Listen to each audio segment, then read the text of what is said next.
With their business inside Blackspire Penitentiary complete, the party settles in to wait for the only ship capable of navigating the treacherous sea of moving ice. Rather than waste the time, each member of the group keeps busy in their own way. Bonbon and Gideon spend the day sparring alongside the prison guards, sharpening their swordsmanship and testing one another against seasoned veterans. Nearby, Murdoch visits the prison cemetery. Surrounded by weathered graves and silent statues, the cleric offers prayers for those who died far from home, hoping their souls have finally found peace. Inside the prison library, Osborne loses himself among ancient tomes of arcane knowledge, studying forgotten spells and magical theories to strengthen his command of the weave. Meanwhile, Savin returns to one of his favorite crafts. Needle and thread in hand, he quietly sews warm mittens for the journey ahead, making sure the party is prepared for the brutal cold that still lies before them. As they wait for their ship, the days are anything but wasted. Every member of the party finds a way to become a little stronger, a little wiser, and a little more prepared for whatever dangers await beyond the frozen sea. That night, long after the prison had fallen silent, Savin slipped away from the party camp. Keeping to the shadows, he quietly moved through Blackspire Penitentiary, carefully avoiding the patrols of the prison guards. Every step was measured. Every corner was a risk. He hadn't come to break anyone out. He had come to see an old friend one last time. Deep within the prison, Savin reached Toad's cell. "I leave tomorrow," he whispered. "If I'd known you were here, I would have done things differently." The years had taken their toll, but the bond between old friends remained. Savin reached into his pack and pulled out a small bundle. "I've missed more birthdays than I can count," he said with a faint smile. "So I gathered what little I could." He carefully passed the meager gifts through the bars, a few small comforts, humble supplies, and a reminder that Toad had not been forgotten. It wasn't much, but sometimes hope weighs more than gold. Before disappearing back into the darkness, Savin offered one final promise. "Stay warm, my friend. I'll get word to the guild as soon as I can." Then, as quietly as he had arrived, Savin vanished into the shadows once more, leaving the prison unseen before anyone realized he had ever returned. The corridor falls silent. Toad stares at the bundle resting in his hands long after Savin disappears into the darkness. For the first time in years, someone had come back for him. Slowly, he unties the worn cloth sack. Inside are hand-sewn mittens. To anyone else, they're just a pair of mittens. But to a man freezing behind stone walls, they're priceless. Beneath them, Toad finds a small stack of illustrated scrolls. As he unrolls them, his tired eyes begin to widen. Stories. The adventures of Savin and his companions. Every victory, every impossible battle, every step of the journey that turned the reckless kid he once knew into a true hero. Mixed in between are a few ridiculous pamphlets, terrible jokes, and other bits of nonsense. Despite himself, Toad laughs, a sound he hasn't made in a very long time. Next comes a small pouch, 10 gold coins, a pair of charlatan dice, just enough to pass the endless hours, and maybe win a few favors if fortune ever smiled on him again. Then, tucked safely at the bottom, a potion of cold resistance. Toad holds the blue vial against the torchlight. He knows exactly what it means. Not to drink today, not tomorrow, but on the day the prison cold finally becomes unbearable. His hands tighten around the gifts as emotion begins to overwhelm him. They're not much. Savin's words echo in his mind. Toad shakes his head. No. His voice barely rises above a whisper. It's everything. For the first time since the prison gates closed behind him, Toad no longer feels forgotten. Before dawn, a thunderous cracking echoes across the frozen harbor. The long-awaited icebreaker has arrived. Its massive reinforced hull crashes through sheets of frozen sea, carving a path where no ordinary vessel could ever sail. Towering above the harbor, the great ship eases toward the docks beneath the watchful walls of Blackspire Penitentiary. Moments later, a sailor raises a great brass horn. Its deep, powerful call rolls across the frozen waters, announcing that the ship is ready to depart. From atop the prison walls, the bell tower answers. The heavy bell tolls through the icy air, its solemn chime echoing across the harbor like a farewell to those leaving, and a reminder to those who remain behind. For the party, the signal is unmistakable. Their wait is over. Beyond the shattered ice lies the sea of moving ice, and whatever dangers await them there. With the ship finally in port, Gideon and Bonbon make their way up the massive boarding ramp, determined to find the captain before the voyage begins. The crew pauses their work long enough to greet the armored adventurers. "Excuse us," Gideon asks. "Where can we find your captain?" One of the sailors nods toward the upper deck. "Captain's quarters. Top deck."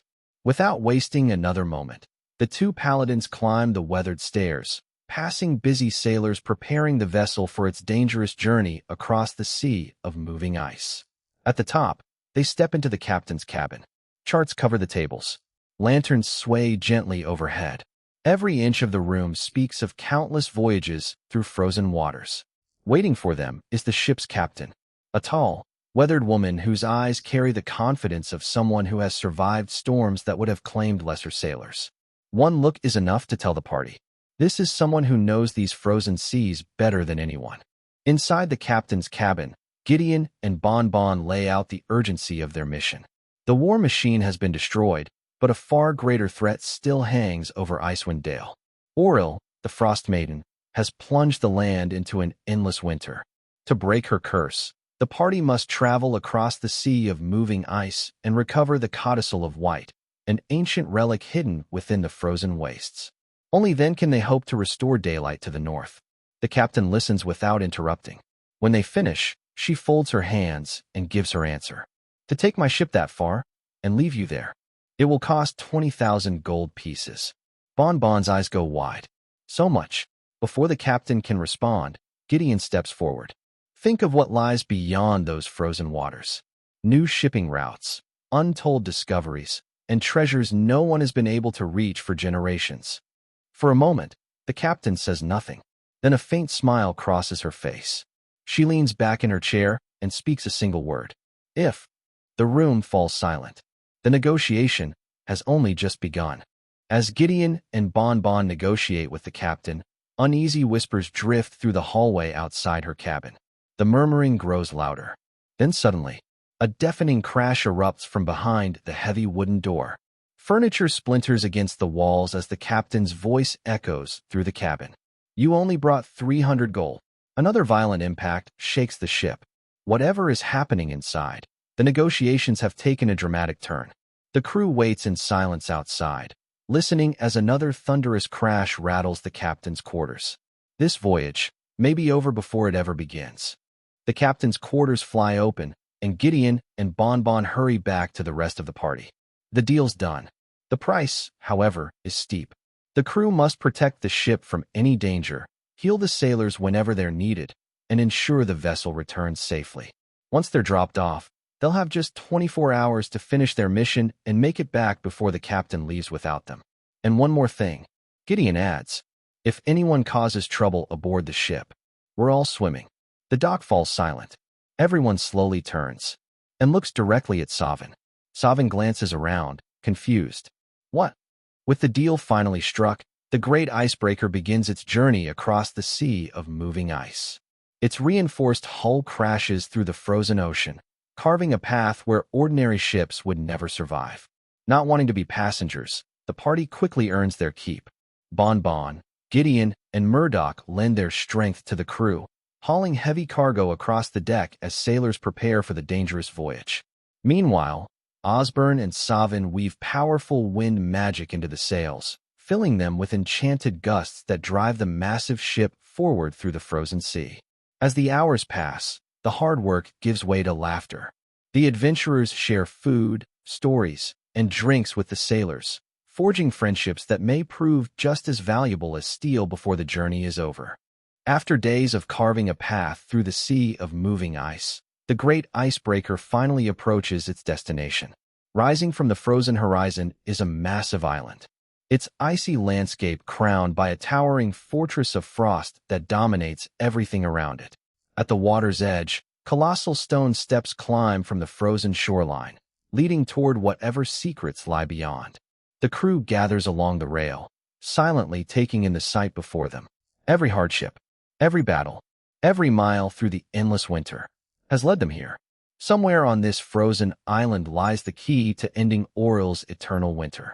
and the next chapter of their adventure is about to begin. The party steps onto the frozen shore and begins the long climb toward the heart of the island. High above them stands a towering fortress of ice, the seat of Auril the Frostmaiden's power. Every step carries them deeper into the domain of the goddess who has held Icewind Dale in an endless winter. But before they can reach the great frozen staircase, a lone figure descends to meet them. Its pale wings stretch wide against the storm.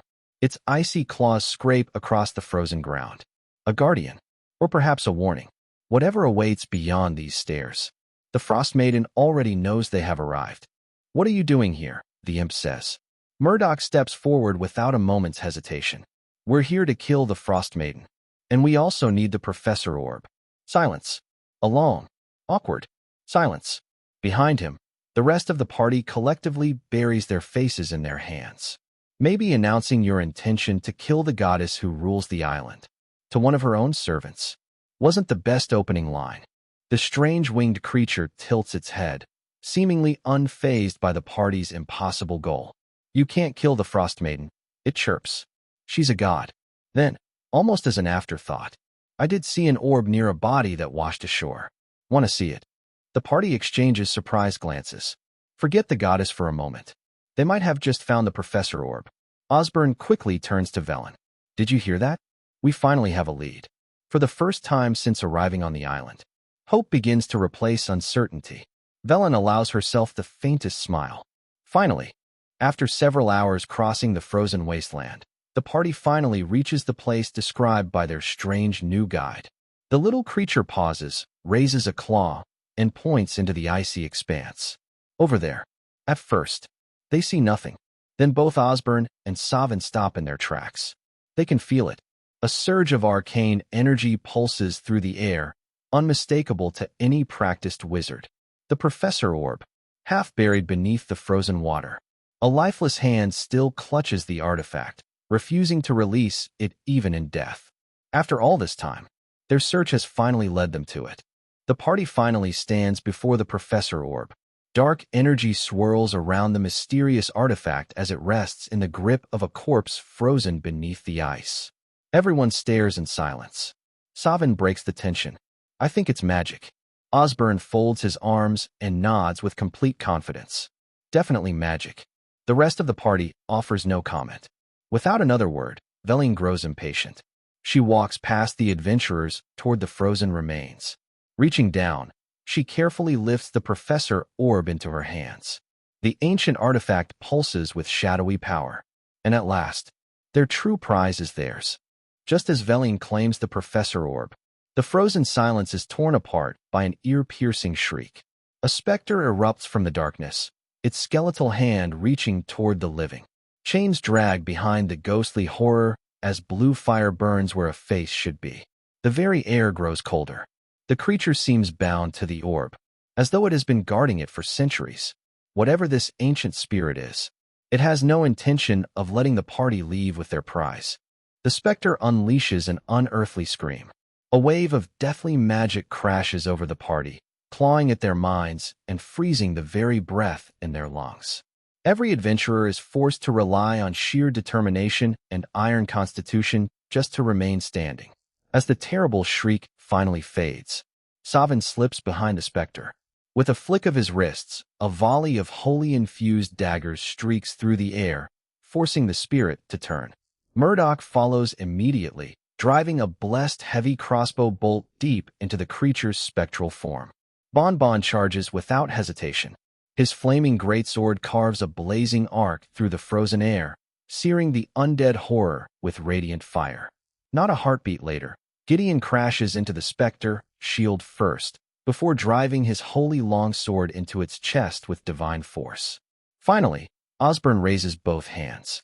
A roaring fireball erupts from his fingertips and engulfs the specter, bathing the ancient spirit in purifying flames. For the first time since revealing itself, the ghost staggers. The battle reaches its climax. Velen steps forward, her expression as cold as the frozen sea around them. With a flick of her hand, 5 brilliant missiles of arcane energy streak across the battlefield. The spells slam into the specter one after another. Already weakened by the party's relentless assault, The ancient spirit can withstand no more. Its ghostly form erupts into wisps of shadow before collapsing into tattered rags and rusted chains scattered across the ice. The guardian is finally laid to rest. A heavy silence falls over the frozen wasteland. Then their unexpected little companion breaks the tension. That wasn't that fun. The party can only stare in disbelief. Apparently, even after defeating an ancient undead guardian, the little creature was hoping for a bigger fight. The battle leaves Gideon with little patience for games. He fixes the strange little creature with a stern glare. Enough of your games. Take us to the tower by the quickest and safest route. Now, the creature grins from ear to ear. Pick one, it cackles. Despite its mischievous attitude, the tiny guide leads the party onward across the endless frozen wastes. Hours pass beneath dark, storm-filled skies. At last, the towering fortress rises before them, its blue-lit windows piercing the Arctic gloom. They've finally reached the Frostmaiden's stronghold. Murdoch lets out a relieved sigh. We made it. Then, after traveling together all this way, curiosity finally gets the better of him. Say, what's your name? The little creature pauses, as if no one has ever thought to ask. Murdoch stopped the little creature before they continued their journey. What's your name? He asked. The creature answered, It's Gulp. Murdoch paused for a moment, trying to process what he'd just heard. It's cold. The creature blinked, then repeated a little more clearly, It's Gulp. Murdoch simply stared back in silence. Murdoch wasn't ready to give up. Pointing at the little creature, he asked, You cold? The creature sighed. It's Gulp. Murdoch pointed at himself. Me cold. Again, the creature answered, It's Gulp. Murdoch finally nodded, completely satisfied. So cold. The creature let out an exhausted sigh. Sure, whatever. Can I go now? Murdoch smiled beneath his helmet, convinced he had finally learned the creature's name. Thanks, So Cold. Sure, you can go. The little creature simply stared for a long moment before giving up and started to walk away when, without warning, Murdoch thrust out his hand and called upon divine power. Back to the hells. He yells. A brilliant burst of holy light engulfed its sculpt, sending the bewildered creature back to its infernal home. The party watched in silence, unsure whether Murdoch had just rewarded their guide or punished him. Murdoch simply lowered his hand and continued walking as if nothing unusual had happened. With their unusual guide gone, the party continued their march toward the Frostmaiden's tower. After a few minutes of silence, Murdoch broke it with a question. You think we can make holy water from it? Osborne glanced over with a grin. Technically, any water can be holy water. You just have to boil the hell out of it. A brief silence followed. Savin couldn't hold it in, letting out a muffled chuckle behind his mask. Osborne smiled proudly. Get it? Still laughing from Osborne's terrible joke, the party finally reached the Frostmaiden's tower. Murdoch looked over at Osborne. Come on, that was pretty good. Bonbon chuckled. How have I never heard that one before? Gideon couldn't help but smile. Yeah, I'm taking that back to the order. Their laughter slowly faded as they climbed the final steps toward the towering entrance. Ahead of them, the massive doors to the Frostmaiden's fortress awaited. Whatever lay beyond them, the real challenge was only just beginning.